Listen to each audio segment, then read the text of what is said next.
¿Y si tu grasa abdominal no fuera una señal de debilidad, sino un antiguo programa de emergencia de tu cuerpo? Cada mañana, millones de personas se despiertan con una firme determinación. Hoy comeré menos. Hoy empieza la disciplina. Hoy por fin desaparecerá la grasa abdominal. Pero solo unas horas después, vuelven a estar frente al refrigerador.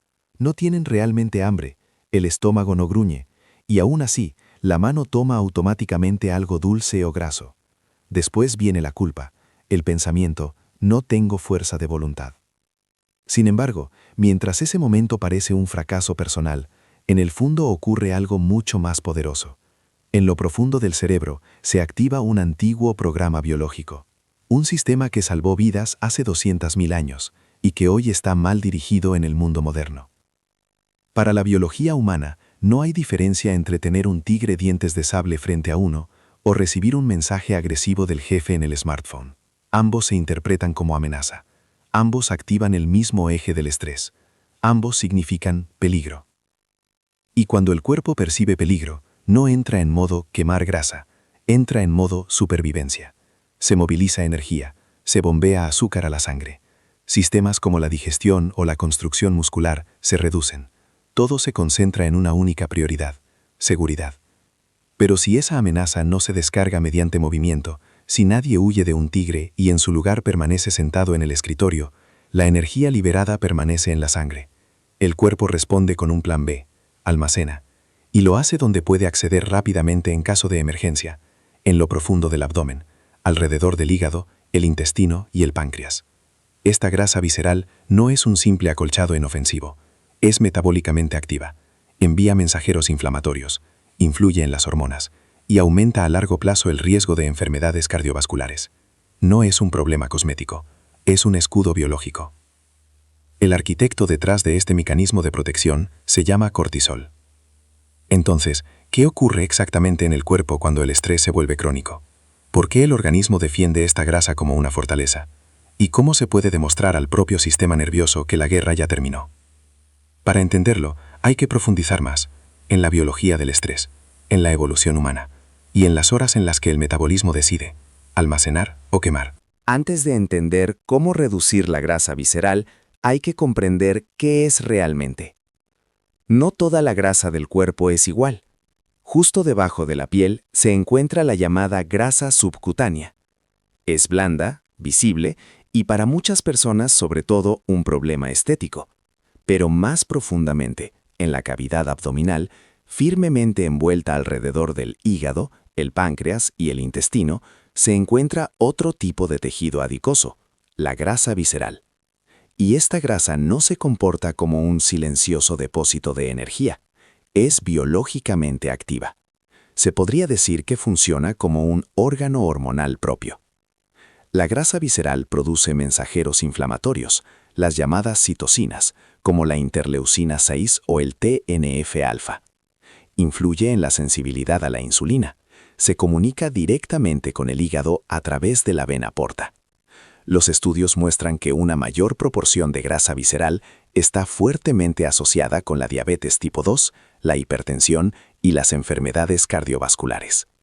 Es metabólicamente más peligrosa que la grasa en la cadera o los muslos. Pero aquí surge la pregunta decisiva. ¿Por qué el cuerpo almacena grasa precisamente en esta zona sensible? La respuesta conduce directamente a la hormona cortisol. El cortisol se produce en las glándulas suprarrenales. Forma parte del llamado eje HPA, el eje hipotálamo-hipófisis suprarrenal. Este sistema es la red central de respuesta al estrés del cuerpo. Tan pronto como el cerebro registra una amenaza, el hipotálamo envía una señal. La hipófisis responde, y las glándulas suprarrenales liberan cortisol. El cortisol tiene una misión clara: proporcionar energía. Aumenta el nivel de azúcar en sangre al estimular la producción de glucosa en el hígado. Inhibe procesos que en ese momento no son vitales para la supervivencia, como la digestión o la reproducción. Moviliza aminoácidos del tejido muscular para proporcionar fuentes adicionales de energía. A corto plazo, esto es vital para la supervivencia. El neurocientífico Robert Sapolsky describe al cortisol no como una hormona mala, sino como una herramienta de adaptación. Sin cortisol, el ser humano no podría reaccionar ante el peligro. El problema no surge por el cortisol en sí, sino por su activación permanente. En un entorno natural, el estrés era agudo y de corta duración. El tigre dientes de sable aparecía y desaparecía. El nivel de cortisol aumentaba y volvía a bajar. Pero en el mundo moderno, el estrés rara vez termina por completo. Disponibilidad constante, comparaciones sociales, inseguridad financiera, falta de sueño, todo esto mantiene activo el eje del estrés. Y aquí comienza el desplazamiento biológico. El cortisol crónicamente elevado cambia dónde y cómo el cuerpo almacena energía. Las células grasas del abdomen poseen especialmente muchos receptores de cortisol. Reaccionan con mayor sensibilidad a esta hormona que otros depósitos de grasa. Esto significa, cuando el cortisol está regularmente elevado, se almacena preferentemente donde la densidad de receptores es mayor, en la zona visceral. Al mismo tiempo, bajo estrés suele aumentar también el nivel de insulina. El cortisol eleva el azúcar en sangre. La insulina debe seguirlo para transportar ese azúcar a las células. Pero la insulina es una señal de almacenamiento. Cuando el cortisol y la insulina están altos al mismo tiempo, se crea un estado hormonal que le dice al cuerpo asegurar energía, construir reservas, prepararse para la crisis. Lo que externamente parece un abdomen en crecimiento es biológicamente un mecanismo de seguridad. El cuerpo no crea grasa para sabotear, la crea para proteger. Cree que una nueva amenaza es inminente. Y la grasa visceral está estratégicamente ubicada, cerca del hígado, fácilmente movilizable, eficientemente accesible. Pero este mecanismo, que alguna vez aseguró la supervivencia, se convierte en una carga crónica en un mundo sin tigres. La pregunta decisiva no es solo cómo se quema grasa, sino cómo se le señala al sistema nervioso que no existe un peligro permanente. Para responder a esto, hay que entender qué ocurre en el cuerpo en las primeras horas del estrés, y qué sucede cuando ese estado se prolonga durante días, semanas o años. En el momento en que se percibe una amenaza, un mensaje agresivo, un conflicto, una preocupación financiera, el cerebro activa la amígdala. Esta envía una señal al hipotálamo. En cuestión de segundos se inicia el eje del estrés. La adrenalina se dispara en la sangre, la frecuencia cardíaca aumenta, la presión arterial aumenta, las pupilas se dilatan. Poco después sigue el cortisol. Las glándulas suprarrenales comienzan a liberar la hormona. Según investigadores del estrés como Robert Sapolsky, esta es la segunda ola de la respuesta al estrés, más lenta que la adrenalina, pero más duradera. El cuerpo se prepara para el movimiento. Pero en la realidad moderna, ese movimiento generalmente no ocurre. El cortisol estimula al hígado para la gluconeogénesis, la formación de nueva glucosa. Al mismo tiempo, se liberan aminoácidos del tejido muscular para servir como combustible. El nivel de azúcar en sangre aumenta. Si esta energía no se quema, la insulina debe intervenir. Transporta el exceso de glucosa fuera de la sangre. Y aquí comienza el almacenamiento. La insulina actúa como un administrador de almacén. Su mensaje es almacenar, ahora. Si el cortisol permanece elevado, surge una situación paradójica. El cuerpo libera energía y al mismo tiempo la vuelve a almacenar. El objetivo no es la pérdida de peso, el objetivo es la seguridad. Si el estrés persiste, la sensibilidad a la insulina disminuye ligeramente. Las células responden peor a la insulina. El páncreas produce más de ella. Los niveles crónicamente elevados de cortisol también aumentan la actividad de ciertas enzimas en las células de grasa visceral, especialmente la 11-beta-HSD1, que puede amplificar localmente el cortisol. Eso significa, en la zona abdominal, el cortisol se vuelve biológicamente aún más eficaz. Las células de grasa visceral comienzan a absorber y a almacenar energía con mayor eficiencia. Al mismo tiempo, el cortisol inhibe la construcción muscular. El cuerpo desplaza recursos, lejos del tejido muscular, hacia el depósito central de energía. Aquí surge a largo plazo el llamado fenómeno skinny fat. Los estudios muestran que ya una sola noche con menos de 6-7 horas de sueño reduce significativamente la sensibilidad a la insulina. El especialista en sueño Matthew Walker describe el sueño como un reinicio metabólico. Si falta este reinicio, el cortisol permanece elevado por la mañana. El cuerpo comienza el día ya en modo de alarma. Al mismo tiempo, aumenta la hormona reguladora del hambre grelina, mientras que la leptina disminuye. El resultado: más hambre, más estrés, más almacenamiento. Si este estado se prolonga durante semanas o meses, la distribución de grasa y el metabolismo cambian estructuralmente. La grasa visceral no solo crece, se vuelve inflamatoriamente activa. libera citocinas de forma continua. El hígado se vuelve más resistente a la insulina. El riesgo de síndrome metabólico aumenta. El cuerpo se encuentra en un estado de guerra permanente. No porque realmente exista peligro, sino porque el sistema nervioso nunca recibe la señal de que todo está despejado. Aquí la historia alcanza su punto de inflexión.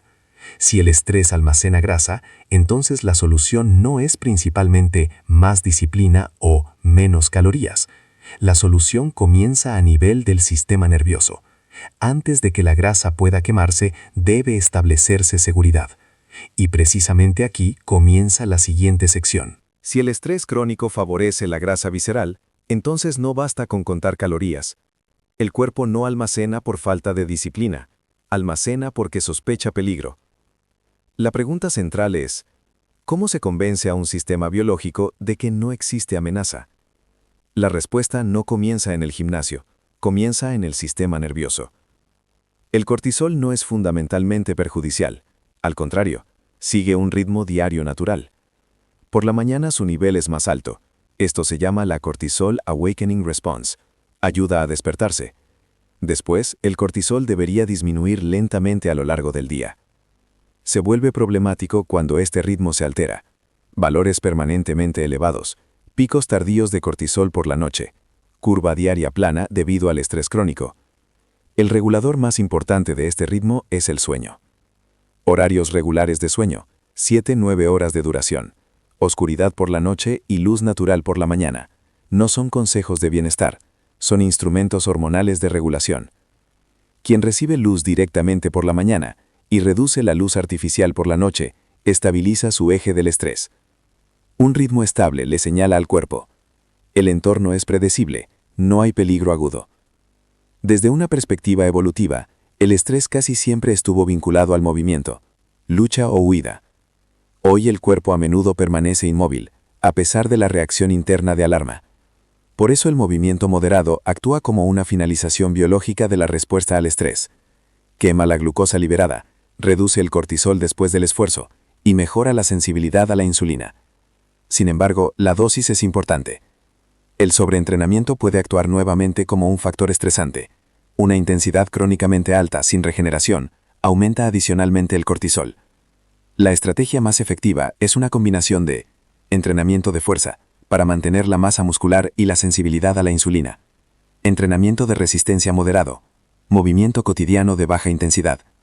El tejido muscular es metabólicamente activo. Cuanto mayor es la masa muscular, mejor puede absorberse la glucosa, sin convertirla inmediatamente en grasa. El músculo es un factor de seguridad. El cortisol eleva el azúcar en sangre, la insulina lo almacena.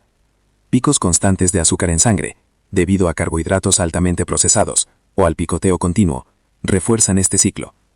Una alimentación con suficiente proteína, carbohidratos ricos en fibra, grasas saludables, ralentiza la absorción de glucosa y reduce los picos de insulina. La proteína desempeña un doble papel, estabiliza el azúcar en sangre y protege contra la pérdida muscular bajo estrés. El objetivo no es la restricción extrema, el objetivo es la estabilidad metabólica. El cuerpo no distingue claramente entre amenaza física y social, el aislamiento social, la autocrítica constante o la presión crónica por rendir, activan los mismos ejes de estrés que un peligro real. Estudios de la psiconeuroendocrinología muestran que la percepción de control es un factor decisivo.